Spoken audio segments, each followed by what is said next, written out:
Vendor orders are used to commit funds in your budget and to communicate to your vendors that you intend to pay them as long as they do the work and do it well. Now, this is before actually tracking the expenses. It's saying that we have this money that we plan to spend, so don't spend it anywhere else. So when we are using a vendor order in our job budget, it will populate the committed cost column in the budget. So let's go ahead and create a vendor order for our electrical, labor, and materials. So I will go up to plus document, and now I'll select the vendor order type that I'd like to use. And you can set up as many templates here as you need to in your JobTread settings, but we'll just go ahead and choose our purchase order. Here I can choose the vendor I'd like to send it to. And then I select which items from my budget I'd like to include on this purchase order. So we are going to include electrical, labor, and materials. Now I can click Create, and it will create the draft purchase order for me. At this point, I can click to edit what I need to, and purchase orders are very much used to communicate the scope of work and specifications for the project as well. So you can include an entire book of information here if you need to. Additionally, you can click on each of the line headers as well as your cost items to change the names and add descriptions, files, and photos directly to each one. That's a great way to separate out your scope of work throughout this document for your vendor. Additionally, on the right-hand side, you can add a subject to this purchase order. Imagine if you saw a whole list of purchase orders, 56-5, 56-6. It may be a bit confusing, so the subject allows you to add additional context to that name so you can separate this purchase order out and know exactly what it's used for. So I'm going to say that this is electrical, materials, and labor. Great.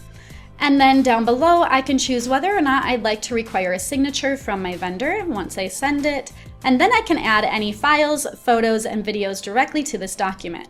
So let's go ahead and pick some of the plans that we are going to add to it to communicate to our vendors. I'm going to select all of these files and add the plans file tag to them.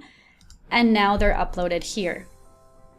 Once I'm ready, I'll click the Save button, and then I can go ahead and send it off to my vendor. So I'll click Send, and the primary contact for that vendor is listed. I can add any additional recipients as I need to. Now I can send an email message and say, we will begin work on June 18th. Great.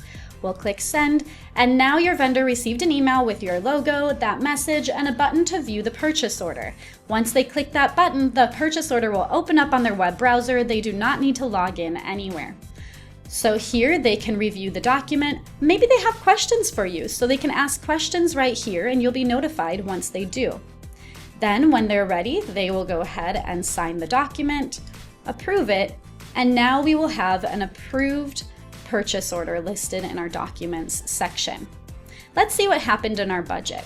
When we go back to our budget, you'll see that nothing changed in the estimating portion, but once we move over to the job costing section, we now officially have a committed cost for the electrical lines, and you can expand each of them to see what document or paper trail is leading to that number. Now there's another way that you can also create your vendor orders.